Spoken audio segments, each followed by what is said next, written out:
it'll be available for you.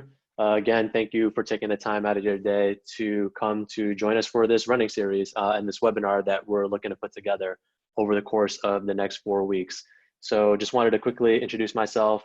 My name is John, one of the doctors of physical therapy at Fit Club, and I've been there for about a year. I actually have some pretty solid experience working with runners of all levels. So we kind of sat down as a team and wanted to figure out what we can start to do to put out some information out there that's going to be easily accessible by everybody, make it fun, and then make it target a specific audience, and in this case, runners, just because running is something that we're probably all looking to do right now, considering that gyms are still closed. And the way that I wanted to design this when I spoke to the team was that I really wanted to be able to talk to someone who's running their first mile, their first 5K, or their 5th, 4th, 10th marathon. I think a lot of the information that we're looking to present is going to be applicable to just about anybody. And that was the goal, to make it easily digestible and also add some things in there that we can learn from and get the body moving as well. So hopefully you are dressed for the occasion. So similar to what I just said a second ago, kind of wanted to just break down these 4 topics. Each week, we're going to try to build on top of the other one because this is a 4-part series, so that by the end of this, we have a nice cohesive series that highlights a few things that we felt are very important for the runner. Every Friday at around noon, that's what we're looking to do. And each session is going to be a small presentation that provides a little bit of information on the topics listed below, as well as some movement options. And again, the goal of that is to really make sure that we're able to add some things into our own routines or build on top of them, kind of excite a little bit of question and things like that as you guys try some of the things that we are going to be doing at the end of the session.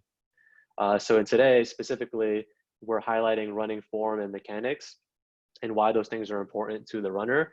And that goal is, again, to discuss the importance of it, what the process is, what are the things that we can do about it, and what we're looking for when we're doing a running analysis, because those are things that we often hear from people and clients that we work with, and we wanted to highlight that for everybody.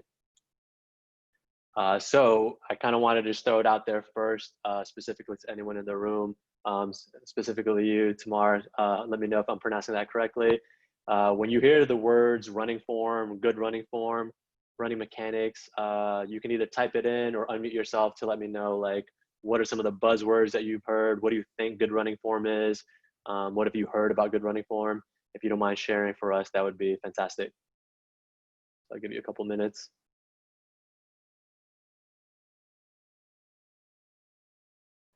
So I want to make sure that you can unmute yourself. You should have the ability to, if you want to chime in, or again, I sent you a message as well. So if you want to type any of your responses in there as well, or if you're thinking about it and want to respond a little bit later, that would be great. All right, so somebody just threw out into the chat 4-foot running.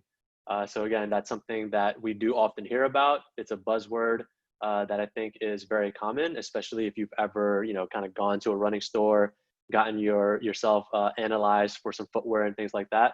Running efficiency, again, another great word that we hear about. With running, that's what we want to be. We want to be as efficient as possible so that as we're logging these miles, we're able to do so efficiently, conserving as much energy throughout the duration of the run as we can. Seeing a couple other words here. Cadence, again, thinking about how often our feet are actually striking the floor. Another key word here that we can start to highlight as we run through this presentation. But those are things that, again, right, we often hear about this. We live in a world where we're getting information from every bit and piece possible. So you've got your social media, you've got your Instagram professionals, you've got physical therapists, you've got people at these running stores. And a lot of these buzzwords are exactly that. What I wanted to really highlight, though, is that running form and these words, although they're important and very specific and very different for every single person that we come across. So with that said, what I really wanted to kind of highlight is that running form isn't something that just naturally happens out of the blue. We've all been running for quite some time now, even if you think about from childhood into high school. Even if you weren't a track star, at some point in time, you've run to catch the bus, run to catch the train, again, trying to jog that first mile or two. So these patterns that we've created, they've been with us for quite some time. And the goal with running form isn't necessarily to think about one buzzword and focus all of your attention on that. Because more often than not, the research shows that if you actually try to change, like actively trying to change those patterns, trying to change those things, they end up potentially causing injury because it's a pattern that we're not really used to and a pattern that's new to us, and we try to dive straight into that. And again, that can lead to different problems down the line. And that's not what we are thinking about when we think about running form.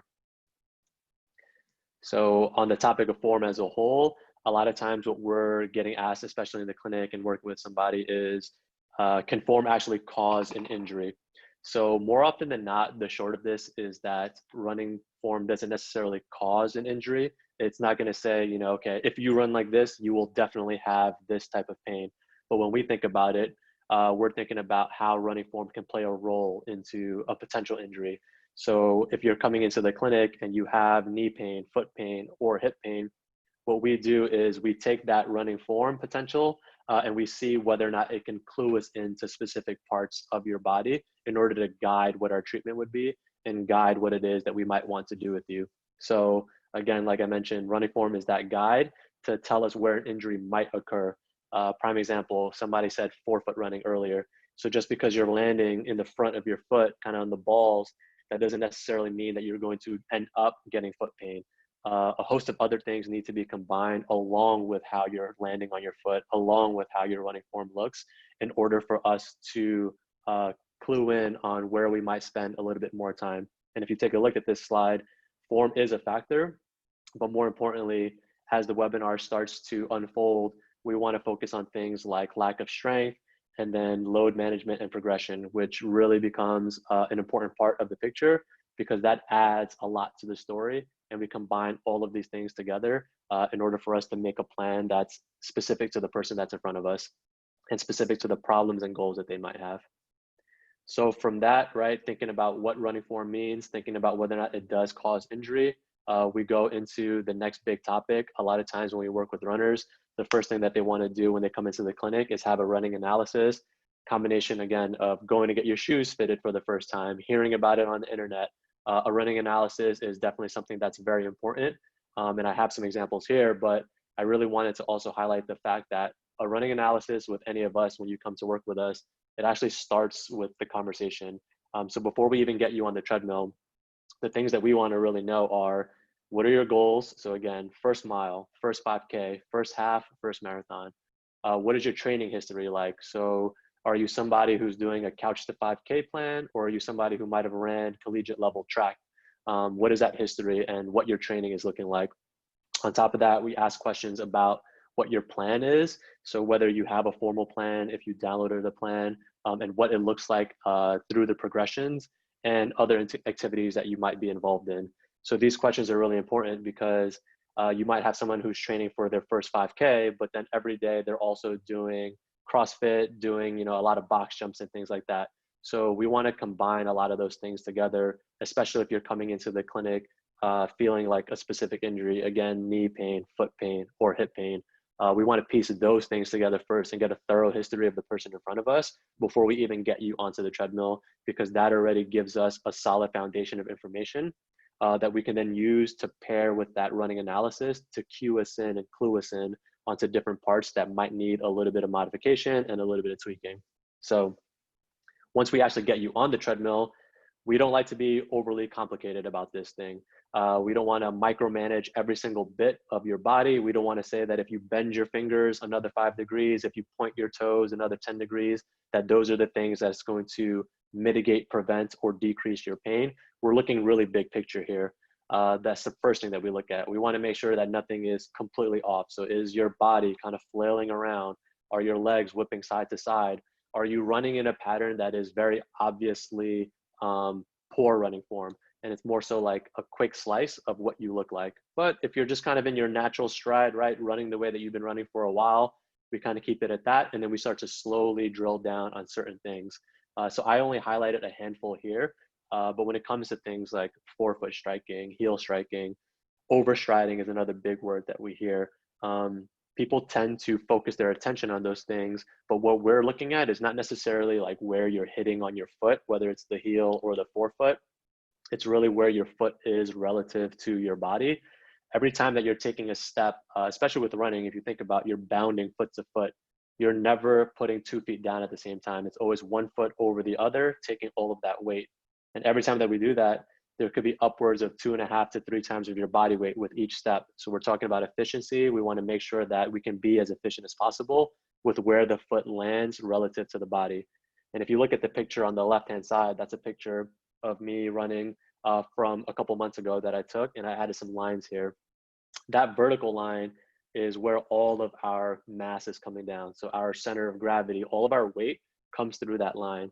And if you look at my left foot, it's not really far away from my body, but it could potentially be a little bit more underneath my body. And the reason why is we want to think about being a spring, right?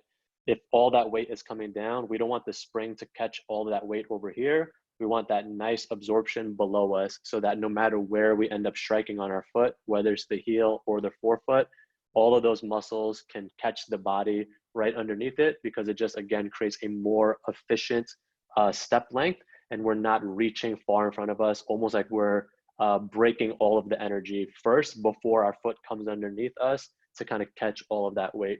So that's one of the things that we look for, especially in this profile, to see whether or not that foot is way far out.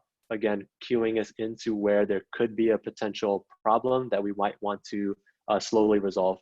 And then the second thing that we look at is hip movement. So if you take a look at the picture to the right, if this is my hip, we want to make sure that we're not dipping back and forth. So when we're running, we want to stay as level as we can. And running is more like a cross-body rotational movement. So if we can keep those hips level, and if you see me here kind of rotating back and forth, that's what we want. We want that efficiency of our body, our arms to move across that fixed hip. So if you look at that picture, you'll notice that my hip dips down to the left, and as a result, my knee kind of dips down to the left as well. So a lot of times that might cause problems, but again, just because your running form looks a specific way doesn't mean that you have pain. So I wasn't dealing with anything, but I wanted to see whether or not I can become more efficient and fine tune a handful of things so that I can continue to run and not maybe have a problem down the line. So this is from a few months ago.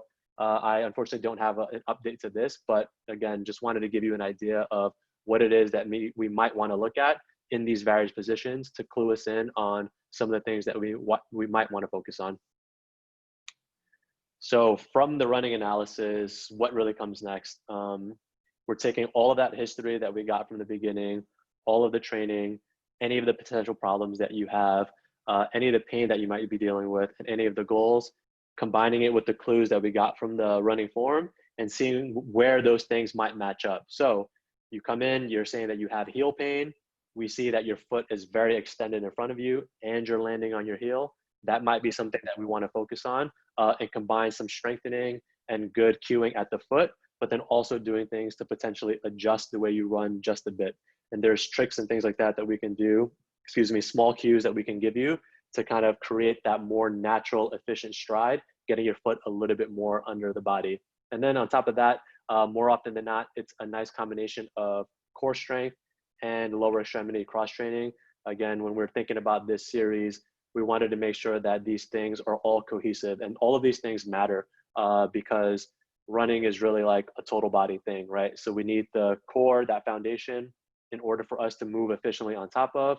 Then we need that lower extremity strength as well. The way that I like to think about it is your strength is kind of the currency to pay the running tolls. And the stronger you are, the more currency you have, the more tolls that you can run through as you're starting to log those miles. So that's what a running analysis does for us. We combine it with all that information in order for us to put together a plan that usually consists of good strength training, good core drills, and then the last part of our seminar, very important, is load management and trying to build your capacity as you slowly increase the amount of running that you're doing. So before we get started on anything else, like I said, right, this is Phoebe here. If you guys watch Friends, you might have seen this clip before, but what we're really trying to look for is to make sure that that's not how we're running, right? We don't want our arms flailing all over the place. When you think about running, whether you feel this way or not, but it's very rhythmic. It's a nice coordination of the way that our arms and our legs move across that fixed body. So with that rhythm in mind, right, the more rhythmic that we can become, the more efficient that we can become. And again, it's all about being able to maintain that efficiency over a duration of time. So I didn't want to jump straight into the drills before I gave you a chance to ask any questions. So if you want to just take a quick second, we're going to have some time towards the end as well. But after this, we're going to kind of move into the movement section of all of this and start to work on some of these coordination drills. So I'm just going to quickly grab a sip of water while you think of any potential questions that you might have, either for now or for later. And then if you have a little bit of space for yourself, probably about the size of a yoga mat, we're going to get up and we're going to start to do some movements in a second. Rick, thanks for joining. Just so you know, we're kind of getting into the movement portion of this. I'm going to talk through some of the coordination drills that I like to use with some of the clients that I work with. But all of this will be recorded and is being recorded so that you can access it later on. And again, we'll carve out some time towards the end of this so that you guys have any questions, we can certainly go through that. So again, last thing that I talked about specifically was just these coordination drills and why I personally like to use them. So with coordination drills, I like them because you can tack them onto the beginning of your run as a nice warm up, or you can tack them onto the end, and I'll explain a little bit. So when it comes to coordination, again, running is very rhythmic. And to the best of our ability, we want to maintain that good rhythm and good coordination because the arms and the legs need to work together as we're running. And a lot of these drills, they're very fundamental to sprinters, to your marathon runners. And what they do is they help to give you an option for where your foot is being placed relative to your body. And if you start to watch this again, you'll see that those things are important, right? Not necessarily where your foot is landing, where you land on your foot, but where your foot is landing relative to your body. So these coordination drills, they're a progression of movements that get our body to understand that more optimal position of where the foot should land. Also, like I mentioned, I like to add these to the tail end of a workout, mainly because with coordination and form, those things are the first things that break down when you're tired. So if you're running your first, let's say you get to 5 miles and that's like your max right now. If you're trying to run 6 miles, your body's gonna want to accomplish that task, but it might not do so as smoothly and as efficiently. So I like to tack on some of these coordination drills onto the end of a training plan. So what I mean by that is, let's say today you're set to run 5 miles. During your cool down period, I'd want you to spend about 5 to 10 minutes working on these coordination drills. And what that does is it kind of grooves this pattern for you so that when you run that 6 mile next time, you're a little bit fatigued, your body's starting to get tired, you still have that motor awareness and that coordination to be able to perform some of the these movement patterns and be able to be more efficient, even though your body is tired already. So with that said, I'm gonna quickly just unplug my laptop, relocate so that I have a little bit more space to move as well. And if you guys can just set yourself up in a way that you have some space to move. If you want, you could turn on your cameras because I can start to cue you in on small things that you should be mindful of. That would be great as well. So just give me 1 second here.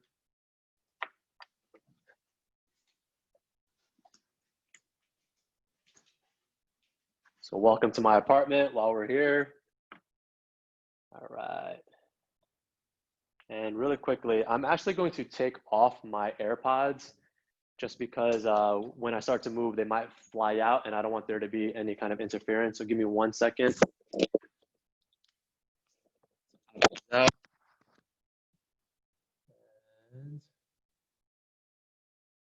Be able to hear me right now? If someone wants to give me a thumbs up or a hand raise, I can hear you loud and clear. Let me know that you can still hear me. Can you hear? Can you hear me? We can hear you loud and clear, John. All right. So just gonna move some of this out of the way. So making sure you can see me. There we go. So these coordination drills are meant to build on top of one another, and we're gonna start moving more slow and controlled, and then we become more and more dynamic with it. So the first thing is just a good march. Again, we're thinking about our arms and our legs moving together across a nice tall torso and posture. We don't want to end up running looking like this. We always want to be efficient in our posture so that we're moving forward, not moving down. So when I do these marching drills, I like to tell people that you don't necessarily want your knee to come too high up. You want it to come right to hip level. More importantly too, the leg that's standing, this gives us some postural and starts to train that hip awareness. We want to be nice and tall through this hip, nice straight leg, and you don't want the hips to end up dipping back and forth. And you want the arms to be nice and coordinated. So we're just gonna start thinking about steady marches. So I'm moving nice and slow right now. You can even move forward if you want, right? Forward and back even. Each time you're bringing your knee up to hip height. I also want you to think about bringing your toes up as well. So your foot's not gonna be in the gas pedal position. It's going to be lifted up. And what that does is, again, as you start to naturally stride, it sets your foot up into a more optimal position, trying to land underneath you with each march. Again, another thing to cue in on is your arms. So you don't want to just bend your elbows back and forth. You want to think about your elbow coming behind you and coming forward. So I've told people before, just imagine that you're trying to tap somebody behind you and then put on chapstick. Tap, so back and forward. So now we get that nice rhythmic motion of marching, right? So again, hip height, nice and tall. Thinking about squeezing that leg straight as we come down to get the glutes involved. Hips are nice and level, like we have glasses of water on them. Nice smooth motion. And then from here, once we have a good marching position, we start to add a little bit of speed to this. So you can set a timer for yourself, and then we just start to march. I'll give you the front view too, right? Driving those knees. Now also thinking about pushing into the floor. So you can see that I'm starting to spring up now as well. And I'm moving a little bit faster, keeping those hips, hip height, keeping that foot, toes pointing towards me, up and down, nice and steady. So again, that's one of the drills that I like to incorporate, either as a warm up or a cool down to facilitate and groove that pattern for people. So once you get that nice marching routine down, give me 1 second, sorry about that guys, just turn this off so it doesn't have any feedback. We want to add a little bit more of that dynamic plyometric capability to it. So from a march, we're going to go into a skip. So right, I like to start people off marching. This is 1 point of contact, meaning that one foot hits, the other foot hits, right? I only hit one time before I lift off. When you think about a skip, it's 2 points of contact. So we're here, we get that rhythm first, and then we add that second bounce into the march. So you'll notice each time that my left or right foot comes down, there's a second spring before I lift it back up. Same thing with the arms. Elbows are coming back and forward, not just bending like this. We want that good back and forth, because again, when you run, you should look a little bit more like this, right? Nice smooth through the body, not just going like this with your arms, total body. So again, we start that skip. You can add it to go forward and back as well. Each time that you're doing this, you're thinking about landing directly underneath you and pushing tall. So same thing here. I like to do this for about 30 to 45 seconds. Taking a break, it also helps to get the heart rate up a little bit in preparation for your run, which is really important. You don't want to ever go out there super cold, right? These are small things that you can do to incorporate into your routine. So you groove that pattern from the beginning and start to warm up the body a bit. So after that, from the skips, one of the last things I like to incorporate is I call it like a double march. There might be a more specific term for this, but this is more so about, again, that nice hip drive in the front and that nice stance position in the back. So if you think about running form that we're talking about, you always want that nice level hip, and you want good extension through your quads, your calves, and through your butt. So you get this position here, right? Every time that you're pushing off. So instead of doing just marching or skipping, we're gonna start in this position. So already a nice solid foundation to stand on, even just holding this position for a little bit. And then we're gonna go 1, 2. So every single time my right knee starts up, it's always gonna end up.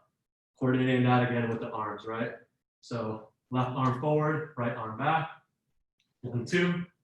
And what I don't want is when you do this to end up like this, where you are kind of bending on that knee. We want that good tall posture good extension through the quad, good extension through the hip.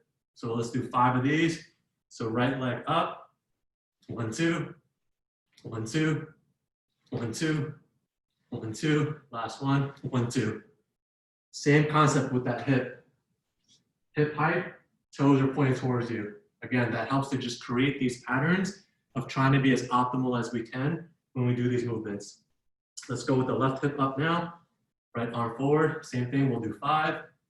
1, 2, 1, 2, 1, 2, 1, 2, 1, 2. Again, get the heart rate up a little bit, grooving these patterns, getting that nice, solid stability through the leg every time that we're landing on top of it. And then we kind of start to piece this together, right? So slow, steady marching, add a little bit of a skip, add a little bit more of a dynamic demand on it, and then we're just gonna go straight into some high knees.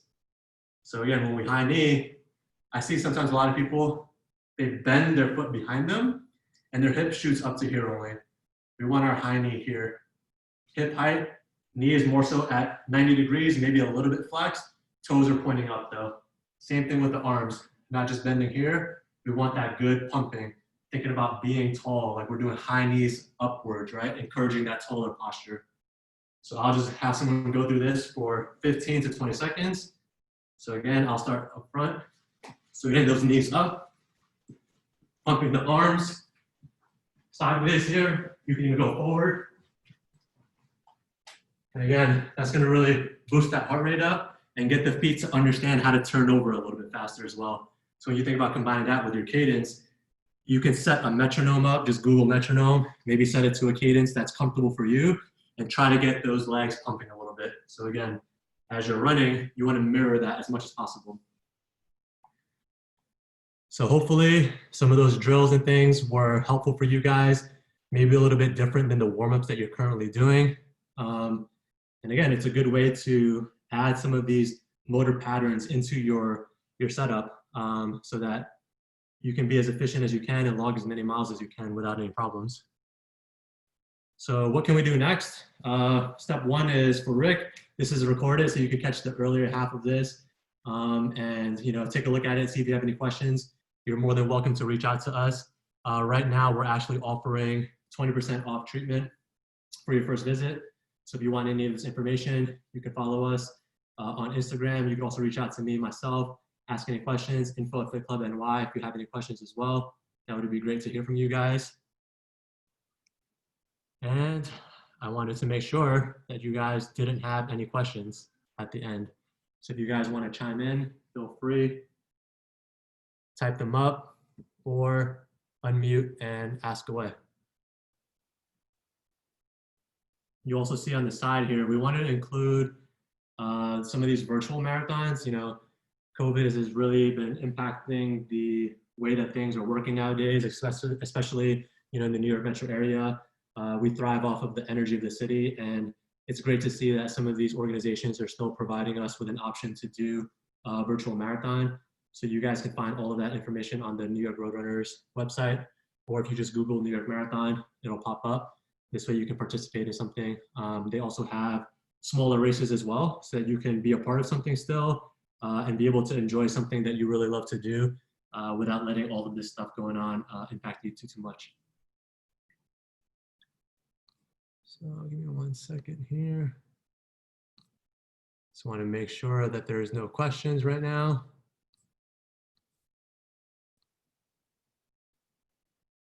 So sorry, I have everything on 2 different screens. Any tips for running in the heat? That is a fantastic question. So give me 1 second so I can kind of just minimize all this and have my setup back on this other screen. I want to make sure that I can see all of these questions that are coming in. So for running in the heat, the most important thing is to stay hydrated. So when it's hot and humid the way that it has been, especially in New York, that kind of reduces our skin's ability to evaporate that moisture from our sweat. So you can feel a little bit more bogged down. So very importantly, you want to make sure that you stay hydrated. I don't like to drink water right before I run just because that's not good for my stomach, feeling it all like kind of slosh around. So, just try to make sure you hydrate the night before if you know that you're going to go on like a longer run and it's going to be hot the next day.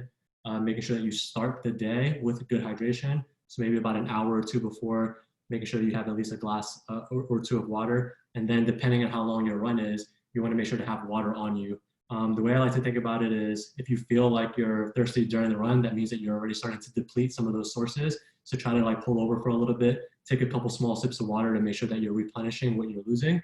And then in all honesty too, running in the heat can be really, really tough, especially if it's the first time that you're doing it. It's a much bigger demand on our body. So, don't be afraid to just stop for a little bit and walk it off and let your body cool down. You could just hit pause on whatever you're using to track your run. And I'd rather you take that small bit to kind of just walk it off for a little bit so that you can continue the rest of your run without encountering another problem or getting into a place where you're feeling a little bit more dehydrated. Sorry. I'm just trying to make sure that I can see any of these other questions.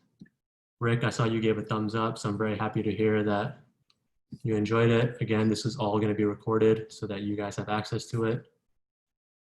Any other questions? Cal, I don't know if you can see any of the questions. Yeah, we have one that says running before sunrise or in the evening. I think that that's a very personal question. And you said before or in the evening, correct? Yep, before sunrise or in the evening. So again, I think that that's a very personal choice that you want to make. Some people are the up and at 'em kind of people. Sometimes I'm that way, sometimes I'm not. But I think more importantly is to try to get into a routine and a flow. So if you're going to be an early morning riser, it might be good during the summer because like we said, it's a little bit cooler. The sun's not beating down on you. And you might not have to worry about some of those things like dehydrating yourself, packing water and things. What I will say though, is if you plan to run that early, definitely make sure to get a good night's rest because that's really, really important, right? If you think about recovery and all these other fancy things, more importantly than anything, if you're training is good sleep, good hydration, and good food. So make sure that you have a small snack before you go out to run, especially if it's going to be a longer run. So it doesn't need to be a full meal. Even just like a banana with peanut butter or a little bit of toast, maybe like 30 minutes before you run would be great, especially if it's early in the morning because you just finished sleeping, your body was recovering, but also you're depleting overnight, so you don't have anything in your body to use as fuel.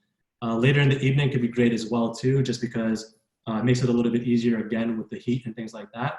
Same concepts apply here though. Just make sure that you're drinking your water throughout the day as you're plugging away at work, not forgetting that you're going to go for this run. So staying hydrated throughout the day, making sure that you're eating a small snack about 30 minutes before so that your body isn't at its most gassed. And then with both of those, a good warm up. I know that could be tough to add to the mix, but even just going through about 5 minutes of these coordination drills is going to get your heart rate up.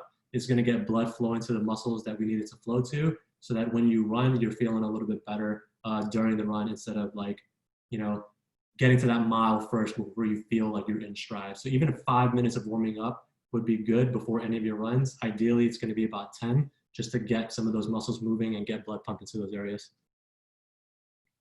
And yeah, sorry, Cal, for some reason my chat box disappeared on me. So if there's any other questions, please just let me know and I'm happy to answer them.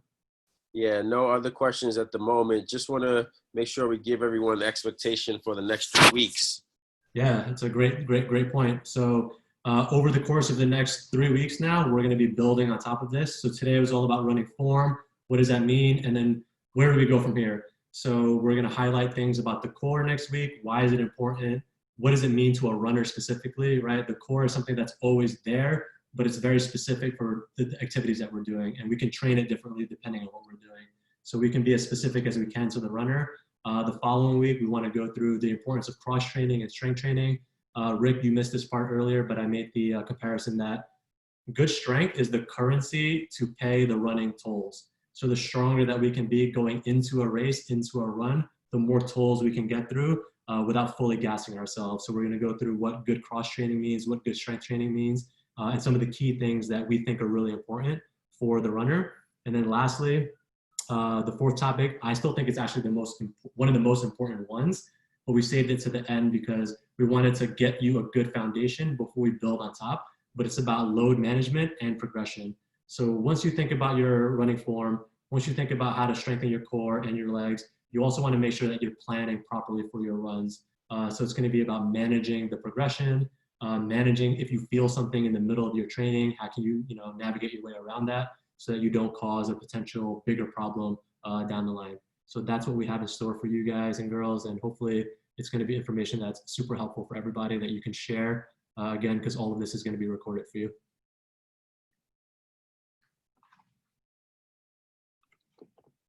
So if there is nothing else, Cal, let me know. And I think that we can wrap it up here. Again, feel free to reach out to the email address provided, info@FitClubNY, to just get on a call, chat with us, ask us any other questions. You could also reach me at john@FitClubNY, and we can certainly chat about anything, answer a few questions, and potentially get you on your first appointment if you have bigger things that you want to discuss with us.